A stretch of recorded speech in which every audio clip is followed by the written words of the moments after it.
조립도 작성을 하실 때 마지막에 그 품번 기호를 항상 삽입을 하셔야 되는데요. 지시선 하나 삽입하고 원, 그리고 텍스트까지 총 3번을 삽입을 해야 하거든요. 스냅을 이용해서 마우스로 선의 길이를 조절을 해주는 것까지 번거로운 작업인데, 다중 지시선 세팅을 한 번만 해놓으시면 그 뒤에 조립도 작성하실 때 그 부품 풍선을 넣는 걸 정말 수월하게 하실 수 있고요. 좀 더 편리하게 작업을 할 수 있습니다. 근데 이걸 모르셔서 품번기호 작업을 굉장히 고통스럽게 하는 분들을 좀 보고 이건 꼭 알려드려야 되겠다. 그래서 준비를 하게 됐습니다.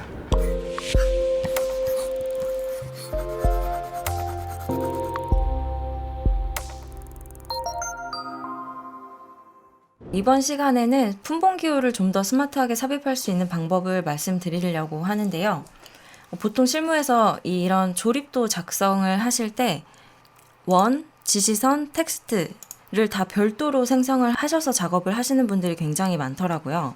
이렇게 작업하시는 경우 품번 기호를 삽입하는 것보다 위치가 변경될 때 일일이 지시선의 위치를 변경해주는 작업이 더 번거롭습니다. 설계하시는 분들은 설계 외에 이런 불필요한 작업들을 하시는 것에 대해서 굉장히 언짢아 하시는데요. 이럴 때 다중 지시선을 사용을 하면 품번 기호를 삽입하고 위치를 수정할 때 조금 더 빠르게 작업을 하실 수가 있습니다. 먼저 다중 지시선 스타일 관리자에서 회사에서 사용하고 있는 제도 규칙에 맞게 세팅해주는 작업이 필요합니다. 명령창에 MLS라고 입력을 해주셔도 되고요. 주석 메뉴에서 지시선 탭에 보시면 오른쪽 아래 화살표가 하나 있는데 이거를 클릭을 해주셔도 다중 지시선 스타일 관리자를 편집하실 수가 있습니다. 이번에 세팅한 지시선 스타일을 앞으로도 계속 사용할 거기 때문에 스타일을 하나 새로 만들도록 하겠습니다. 새로 만들기 클릭을 해주시고 이름을 지정을 해주시면 되는데요. 그 다음 어떤 스타일을 바탕으로 새로운 스타일을 만들 거냐 선택을 해주실 수 있습니다. 그리고 계속을 눌러주시면 이렇게 다중 지시선 스타일을 수정할 수 있는 팝업 창이 뜨고요. 하나씩 설명을 좀 드리도록 하겠습니다. 지시선 형식에 보시면 화살 촉의 유형을 닫고 채움으로 할 건지 아니면 점으로 표현을 할 건지 이런 것들을 변경을 해주실 수 있고 지시선의 색상도 여기서 수정을 해주실 수 있는데 닫고 채움 화살표로 사용을 할 거고요.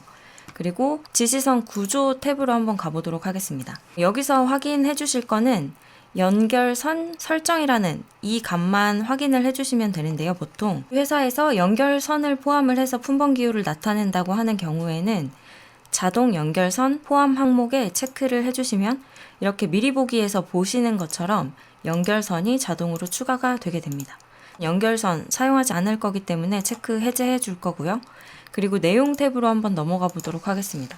내용 탭에 보시면 다중 지시선의 유형을 선택하실 수 있는데요. 품번 기호는 원 안에 숫자를 입력을 해서 사용을 하시죠. 그래서 다중 지시선 유형을 블록으로 변경을 해줄 거고요. 원본 블록을 원으로 변경을 해보도록 하겠습니다. 그리고 부착 지점을 선택을 해야 하는데 삽입점으로 선택을 해주셔야 이 원의 중심에 지시선 끝이 맞춰지게 됩니다. 여기까지 세팅이 되셨으면 확인을 눌러보도록 하겠습니다. 새로 만들어진 이 다중 지시선 스타일을 사용을 해서 지시선을 하나 추가해 보도록 하겠습니다.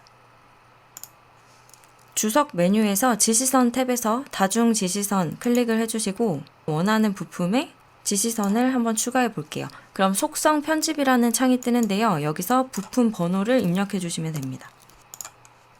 다시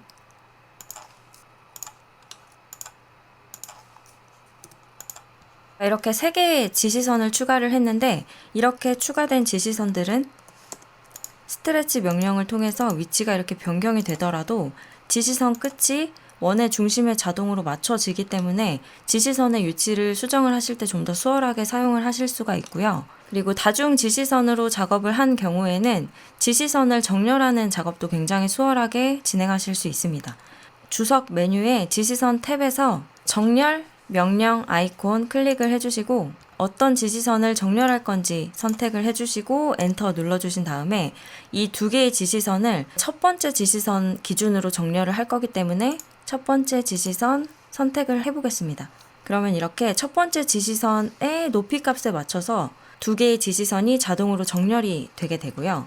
또 한 가지 추가로 유용하게 사용하실 수 있는 기능 중에 하나가 4번 부품 같은 경우에는 2개의 부품이 사용이 되었죠. 이럴 때는 이렇게 따로따로 지시선을 추가를 해주셔도 되지만 지시선 탭에서 지시선 추가 명령을 사용을 하시면 동일한 부품의 경우 지시선을 자동으로 추가하실 수도 있습니다. 이렇게 추가된 지시선을 삭제를 하고 싶으실 때는 마찬가지로 지시선 탭에서 지시선 제거 명령 클릭을 해주시고 삭제하고자 하는 부품 번호를 선택을 해주신 다음 이 2개의 지시선 중에 어떤 걸 삭제를 할 건지를 선택을 해주시고 엔터를 눌러주시면 자동으로 지시선이 삭제되게 됩니다. 오늘 준비한 내용은 여기까지인데요. 추가로 궁금하신 내용은 댓글 달아주시면 답변 드리도록 하겠습니다.